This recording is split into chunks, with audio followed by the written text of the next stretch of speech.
Hello friends, welcome to GK study. तो देखिए, एचपीजेआईटी का पेपर जब से लीक हुआ है, बहुत सारे कैंडिडेट हमसे क्वेश्चन पूछ रहे हैं। तीन चार क्वेश्चन जो हैं वो कॉमन है, जिसके बारे में आज इस वीडियो में हम बात करेंगे। सबसे पहला तो क्वेश्चन यही बनता है कि भाई जेईआईटी का जो एग्जाम होगा वो कब कंडक्ट होगा अब दोबारा से।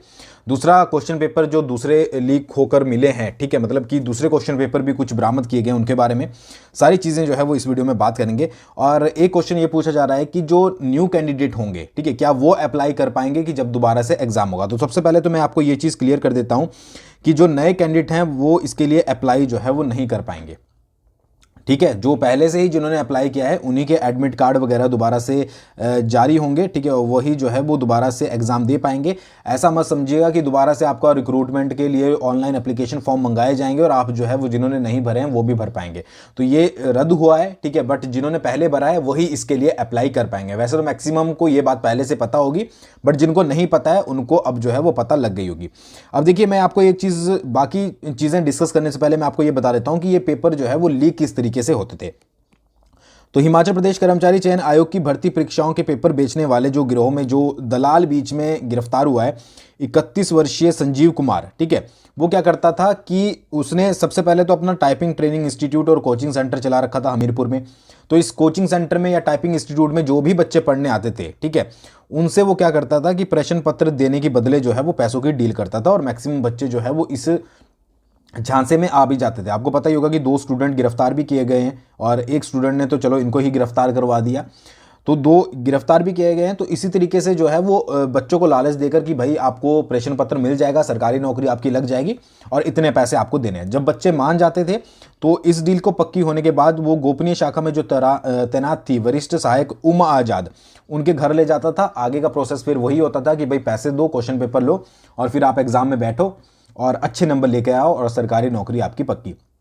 तो ये पूरा प्रोसेस था, बट एक बच्चे ने जो है वो बहुत अच्छे से इनको जो है वो सबक सिखा दिया बीच में और ये पूरा जो गिरोह था वो गिरफ्तार हो गया। अभी बहुत नाम और भी आने बाकी है, तो धीरे धीरे जो है वो परतें खुलेगी। अब सेकंड क्वेश्चन पूछा जा रहा था कि 2 क्वेश्चन पेपर जो है वो और भी मिले हैं। तो ये बात भी सच है, ये न्यूज़ में जो है वो पॉइंट आउट की गई है बात कि जो जेईआईटी का पेपर लीक हुआ है उसमें जो आरोपी महिला थी, अधिकारी थी उमा आजाद, उनके घर से एक तो 7 लाख से ज़्यादा का कैश जो है वो बरामद हुआ है, जो डिफरेंट बच्चों से लेकर जो है वो कलेक्ट किया हुआ था। उसके साथ साथ 2 अन्य परीक्षाओं के प्रश्न पत्र भी बरामद हुए हैं।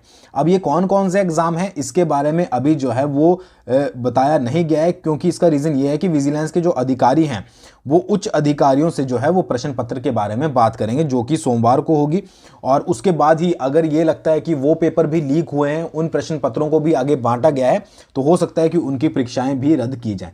बट अभी फिलहाल के लिए उनको न्यूज़ में इसलिए डिस्क्लोज नहीं किया गया है कि हो सकता है कि वहां पड़े हों, उनके रीज़न कुछ और हों, तो वो सारी चीज़ें। तो सोमवार को पहले उच्च अधिकारियों के साथ विजिलेंस की टीम इसके बारे में बात करेगी कि जो 2 प्रश्न पत्र वहां पर मिले हैं वो मतलब कि उनका पूरा मैटर जो है वो यहाँ पर क्या है, ठीक है। तो ये चीज़ें आपको क्लियर हो गई। बहुत सारे कैंडिडेट ये भी पूछ रहे थे कि 2 भाई प्रश्न पत्र मिले हैं, वो भी क्या आपके लीक हुए हैं। तो ये आपको अभी अगली अपडेट में पता लगेगा, जब भी इसका पता लग जाएगा आपको, ठीक है। सेकंड जो आपका है कि भाई जब भी आपके नए फॉर्म आएंगे, ठीक है, मतलब कि जो आपके एडमिट कार्ड जनरेट होंगे उसमें वही होंगे जो पुराने कैंडिडेट जिन्होंने अप्लाई किया है। जैसे आपने देखा होगा जब पुलिस की भर्ती में हुआ था, तो जो भी पुराने कैंडिडेट थे उनके ही एडमिट कार्ड जो है वो दोबारा आए थे। अब सबसे इंपॉर्टेंट क्वेश्चन कि भाई आपका एग्जाम जो है वो कब होने वाला है। देखिए, 2 बहुत इंपॉर्टेंट चीजें हैं कि सबसे पहली बात तो कि आपका क्वेश्चन पेपर जो है वो दोबारा बनाना पड़ेगा, ठीक है, क्वेश्चन होंगे, फिर उसकी जो है वो प्रिंटिंग होगी और उसके बाद जो है वो आपका उसको सर्कुलेट किया जाएगा डिफरेंट आपके जो है एग्जामिनेशन सेंटर में।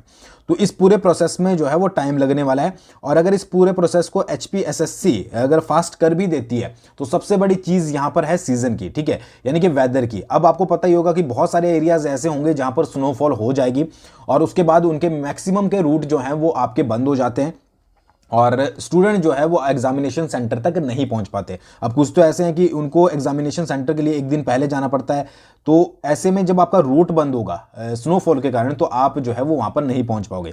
तो अभी टोटली जो है वो आपका इस एग्जामिनेशन को दोबारा से होने में टाइम लगने वाला है।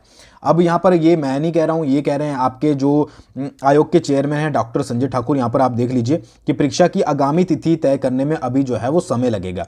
तो आयोग के चेयरमैन डॉक्टर संजय कुमार ने कहा है कि JYIT की रविवार को होने वाली परीक्षा रद्द कर दी गई है। अब नए सिरे से इस भर्ती के लिए प्रश्न पत्रों की प्रिंटिंग होगी।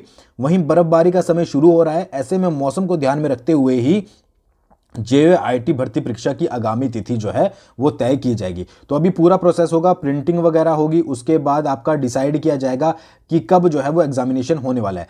तो दिसंबर तो आपका जाने वाला है, ठीक है। जनवरी और फरवरी भी हो सकता है कि आपका निकल जाए।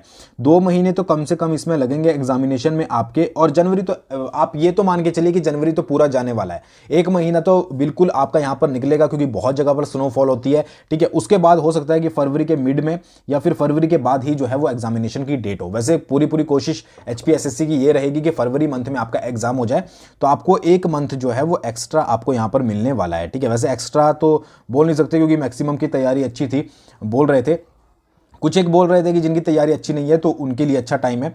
और JYIT का जो हमने कोर्स लॉन्च किया है, ठीक है, उसको हमने जो है वो एक्सटेंड कर दिया है, ठीक है। जब तक आपकी एग्ज़ाम नहीं होता, चाहे वो 2 महीने में हो 3 महीने में हो, तब तक आपके लिए कोर्स ओपन रहेगा जितने भी स्टूडेंट ने कोर्स लिया है। और कंटेंट जो है वो उसमें ऐड किया जाएगा ताकि आप एग्जाम में मैक्सिमम क्वेश्चन जो है वो अपनी मेहनत से अचीव कर पाएं, ठीक है।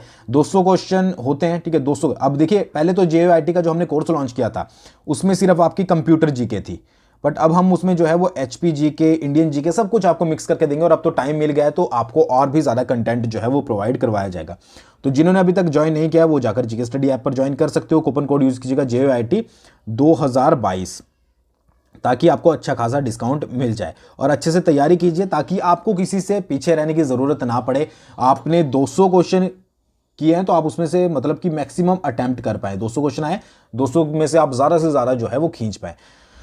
तो ये थी अपडेट। तो जिनको ये डाउट था कि कब एग्जाम होगा, तो 1 से 2 महीने आपके जो है वो लगने वाले हैं। और इसके बाद ही 1 से 2 महीने के बाद ही जो है वो आपका एग्जाम कंडक्ट करवाया जाएगा। जनवरी के बाद ही होगा। जनवरी तो आप भूल ही जाइए कि जनवरी में एग्जाम होगा, क्योंकि आपको पता ही है कि स्नोफॉल होता है। आप भी कुछ ऐसे कैंडिडेट होंगे जो कि उस एरिया में रहते होंगे जहां पर जो है वो रूट बंद हो जाते हैं। तो ऐसे में अभी जो इनके चेयरमैन है HPSSC के, ठीक है, उन्होंने ही कहा है कि अभी एग्जाम जो आपका तिथि होगी उसको तय करने में जो है वो समय लगेगा। तो आई होप आपको वीडियो पसंद आई होगी। दूसरों के साथ जरूर शेयर कीजिएगा। Thanks for watching. बहुत जल्दी मिलेंगे नेक्स्ट वीडियो के साथ।